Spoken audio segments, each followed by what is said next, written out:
आप देख रहे हैं यंग बाइट्स। मैं हूं आपके साथ पूजा ठाकुर और आज के हमारे हेल्थ अवेयरनेस के प्रोग्राम में मैं बात करने जा रही हूं इनफर्टिलिटी की, जिसकी चर्चा के लिए हमारे साथ जुड़ने जा रही है मालवी गुप्ता। मालवी, आपका स्वागत है यंग बाइट्स में। Thank you. मालवी, जिस तरह से आज हम इनफर्टिलिटी की बात करें, कई सारी जो शादीशुदा महिलाएं होते हैं उन्हें कंसीविंग की काफ़ी ज़्यादा प्रॉब्लम होती है। सबसे पहले इस पर हम बातचीत करेंगे कि आखिर क्यों ये समस्या आती है। देखिए, there are lot of people जो इस प्रॉब्लम से सफ़र कर रहे हैं और जो चाहते हैं to start their new family, but किसी ना किसी रीज़न से नहीं कर पाते।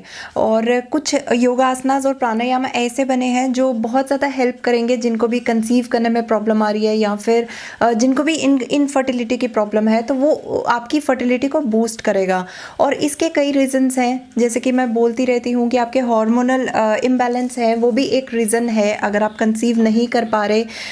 पीसीओएस की प्रॉब्लम है जो कि आम महिलाओं में देखी जा रही है, वो भी एक रीज़न है आपकी इस प्रॉब्लम को लेके। ओवेरियन की कोई प्रॉब्लम है तो वो भी एक रीज़न हो सकता है, या आपके फेलोपियन ट्यूब में कोई प्रॉब्लम है वो भी एक रीज़न हो सकता है, या फिर अगर आप ओबीस हैं तो वो भी एक मेजर रीज़न हो सकता है।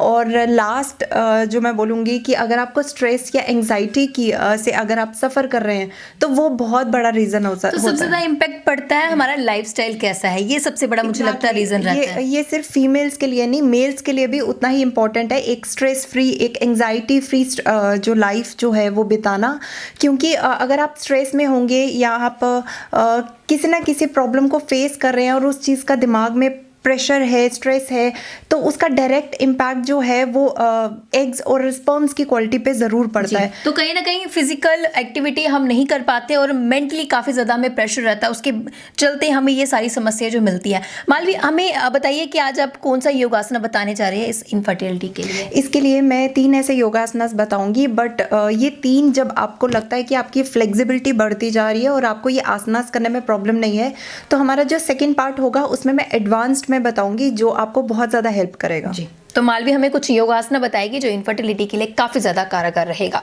मरीचिका आसना के लिए हमें सबसे पहले दंडासना पे आ जाना है। उसी तरह से अब हम अपनी लेफ्ट लेग को इस तरह से फोल्ड करेंगे, हमारा जो नी है वो ऊपर की तरफ रहेगा।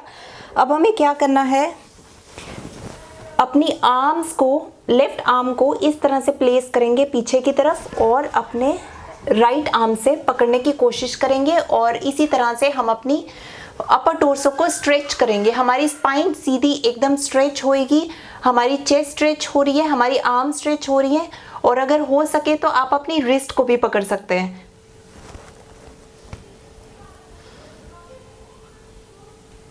इस चीज़ का ध्यान रखें, आपके जो पैर हैं वो आपकी तरफ ही मुड़े रहें, वो आगे की तरफ नहीं झुकाने हैं, सो दैट आपका जो काफ है उस पर भी एक तरह का प्रेशर पड़ रहा है, आपकी कंप्लीट लेग जो है वो स्ट्रेच हो रही है।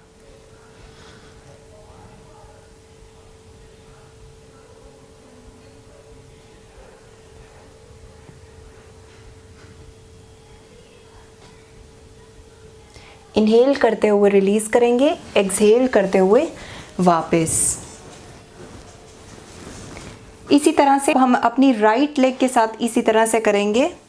अब नेक्स्ट आसना के लिए हम इसी तरह से दंड आसना पे आ जाएंगे और फिर हमें अपनी राइट लेग को इस तरह से उठाना है, लोटस पोस्चर जिसे हम कहते हैं उस तरह से। और इस लेग को इसके पास रखेंगे, लेफ्ट लेग के ऊपर, और हमारे जो नीज़ हैं वो इस तरह से रहेंगे। और अब हमें क्या करना है, अपने नीज़ को ऊपर की तरफ प्रेस करेंगे जिस तरह से हम अपनी लेग को हग कर रहे हैं, और इसे फिर नीचे की तरफ भी इसी तरह से छोड़ेंगे। इनहेल करते हुए ऊपर लेते हैं, एक्सहेल करते हुए डाउन। अब हम चाहें जिस तरह से भी कंफर्टेबल है, चाहे तो आप इनको पंजों से भी पकड़ सकते हैं।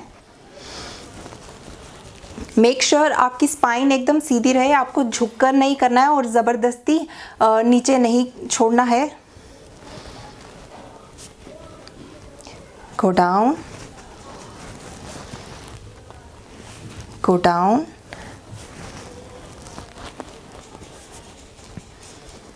Go down. इसी तरह से अब हम अपनी दूसरी लेग के साथ करेंगे।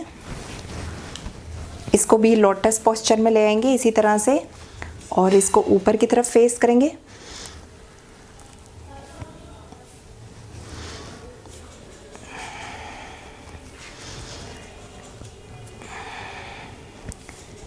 इस इस चीज़ का ध्यान रहे, आप ऊपर तक लेके आएंगे सो दैट आपका जो चेस्ट है आपके नी के साथ टच हो, और रिलीज़ करेंगे धीरे से।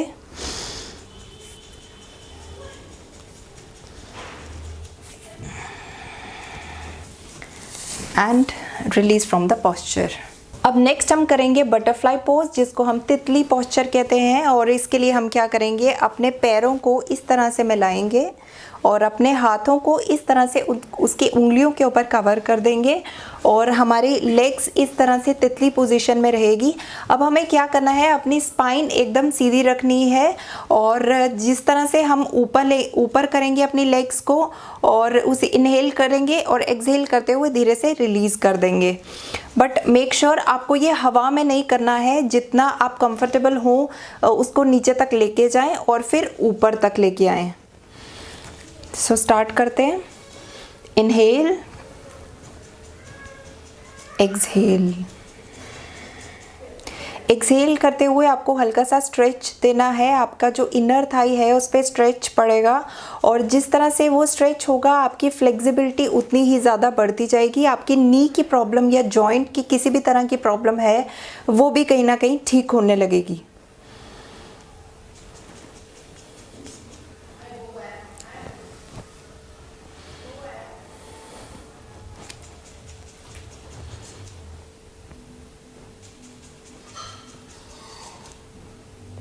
बटरफ्लाई के इतने ज़्यादा बेनिफिट्स हैं कि इसको करने से आपकी ब्लड सर्कुलेशन शुरू हो जाती है, आपका जो जितनी भी इंटरनल प्रॉब्लम है वो भी कहीं ना कहीं ठीक होने लगती हैं।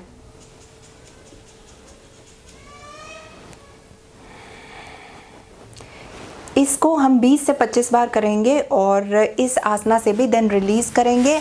और रिलीज़ करते हुए मेक श्योर आपके हाथ पीछे की तरफ हो और आपका नेक पीछे की तरफ आपको छोड़ देना है।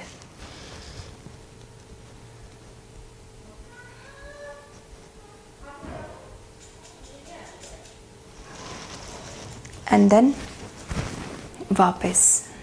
तो आज हमें मालवी ने इनफर्टिलिटी के बारे में बताया कि किस तरह का योग आसना हमें करना चाहिए, जिस तरह से जितनी भी शादीशुदा महिलाएं हैं जो कंसीव करना चाहती है लेकिन हो नहीं पाता, उसके लिए कुछ योग आसना बताइए जो काफ़ी ज़्यादा मददगार रहेंगे उनको कंसीव करने के लिए। मालवी, इसके साथ योगा तो हम करेंगे, फिजिकल एक्टिविटीज़ भी रहेगी, लेकिन लाइफस्टाइल जो है आपका बहुत इंपॉर्टेंट रोल प्ले करता है। तो किस तरह का हमें खान पीन रखना है सब में, और हम अगर ये योगासना करते हैं तो कितने समय तक हम कंसीव कर पाएंगे? ये ऐसा नहीं है कि एकदम से आपको फ़र्क दिखेगा या फिर ऐसा, बट हाँ अगर आप 3 महीने तक कंटिन्यू करते हैं इस चीज़ को और अपना लाइफस्टाइल चेंज करते हैं।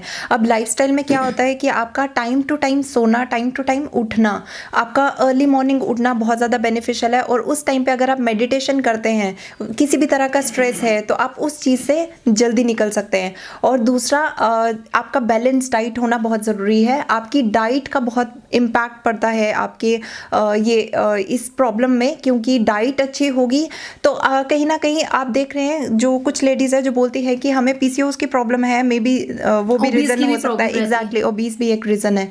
तो जो पीसीओएस के पेशेंट्स हैं उनके लिए डाइट बहुत ज़्यादा ज़रूरी है, क्योंकि अगर आपकी डाइट अच्छी है तो और प्लस अगर आप एक्सरसाइज कर रहे हैं तो आपका ब्लड शुगर लेवल मेंटेन रहेगा, और ब्लड शुगर लेवल मेंटेन रहेगा तो आपकी इनफर्टिलिटी की प्रॉब्लम भी कम होने लगेगी।